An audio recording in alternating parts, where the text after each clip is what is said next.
मार्गशीर्ष महीने की शुक्ल पक्ष की एकादशी को मोक्ष एकादशी के नाम से जाना जाता है। यह दिन भगवान विष्णु की पूजा और व्रत के लिए शुभ माना जाता है, क्योंकि इस दिन भगवान कृष्ण ने अर्जुन को गीता का उपदेश दिया था। आइए बताते हैं कि मोक्ष एकादशी क्यों मनाई जाती है। धर्मयुद्ध युधिष्ठिर ने कहा, हे प्रभु, मैंने मार्गशीर्ष कृष्ण एकादशी या उत्पन्न एकादशी के बारे में विस्तार से सुना है। अब कृपया मुझे मार्गशीर्ष महीने के शुक्ल पक्ष में आने वाली एकादशी के बारे में बताइए। इस एकादशी का क्या नाम है और इसका व्रत के क्या नियम है? इसकी पूजा विधि क्या है? इस व्रत को करने से क्या लाभ है? कृपया यह सब विस्तार में समझाइए। भगवान कृष्ण ने कहा, मार्गशीर्ष महीने के शुक्ल पक्ष में आने वाली इस एकादशी को मोक्षदा एकादशी कहते हैं। यह व्रत मोक्ष देता है और चिंतामणि की तरह सभी इच्छाएं पूरी करता है। इससे आप अपने पितरों के दुख दूर कर सकते हैं। मैं आपको इसका महत्व बताता हूँ। ध्यान से सुनिए। गोकुल नाम के शहर में वैखानस नाम का एक राजा राज करता था। उसके राज्य में चारों वेद जानने वाले ब्राह्मण रहते थे।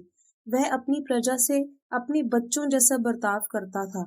एक रात राजा ने सपना देखा कि उसके पिता नरक में हैं। वह हैरान रह गया।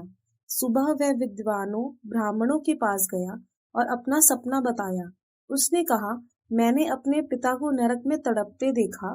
उन्होंने कहा, बेटा, मैं नरक में हूँ, मुझे यहाँ से आजाद कर दो। जब से ये बातें मैंने सुनी है, मैं बहुत ही बेचैन हूँ। मेरे मन में बहुत बेचैनी हो रही है। मुझे इस राज्य, धन, बेटे, पत्नी, हाथी, घोड़े वगैरह में कोई खुशी नहीं मिल रही। मुझे क्या करना चाहिए? राजा ने कहा, हे ब्राह्मण देवताओं, मेरी पूरा शरीर इस दुख से जल रहा है। आप कृपया करके कोई तपस्या, दान, व्रत बताइए जिससे मेरे पिता को मुक्ति मिल सके। जो बेटा अपने माता पिता का उद्धार नहीं कर सकता, उसका जीवन बेकार है। एक अच्छा बेटा जो अपने माता पिता और पूर्वजों का उद्धार करता है, वह 1000 मूर्ख बेटों से बेहतर है। जैसे एक चांद पूरी दुनिया को रोशन कर सकता है, लेकिन हजारों तारे मिलकर भी नहीं कर सकते।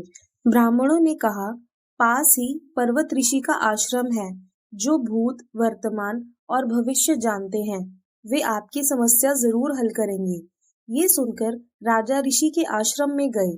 उस आश्रम में कई शांत मन वाले योगी और ऋषि ध्यान कर रहे थे। पर्वत ऋषि वहीं बैठे थे। राजा ने ऋषि को प्रणाम किया।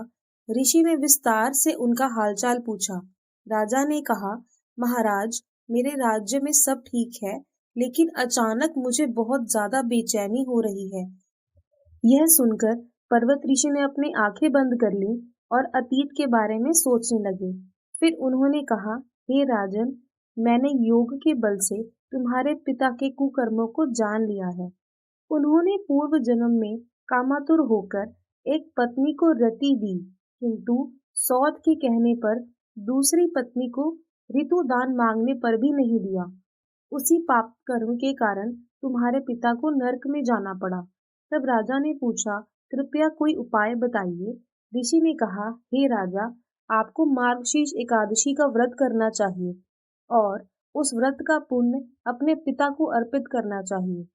इससे आपके पिता को नरक में जरूर मुक्ति मिलेगी। ऋषि की ये बातें सुनकर राजा महल लौट आया और बताए अनुसार अपने परिवार के साथ मोक्षदा एकादशी का व्रत किया। उसने इस व्रत का पुण्य अपने पिता को अर्पित किया। नतीजन उसके पिता को मुक्ति मिल गई। स्वर्ग जाते समय उसने अपने बेटे से कहा, बेटा, तुम कामयाब हो जाओ। यह कहकर वह चला गया। जो लोग मार्गशीर्ष महीने के शुक्ल पक्ष में मोक्षदा एकादशी का व्रत करते हैं, उनके सभी पाप धुल जाते हैं। इसके जैसा मोक्ष देने वाला कोई दूसरा व्रत नहीं है। इस दिन गीता जयंती भी मनाई जाती है और इसे धनुर्मास एकादशी के नाम से भी जाना जाता है, जिससे इस एकादशी का महत्व कई गुना बढ़ जाता है। इस दिन से गीता पाठ का अनुष्ठान शुरू करें और हर दिन कुछ समय के लिए गीता पढ़ें। तो ये थी मार्गशीर्ष मास की मोक्षदा एकादशी की कथा। धन्यवाद।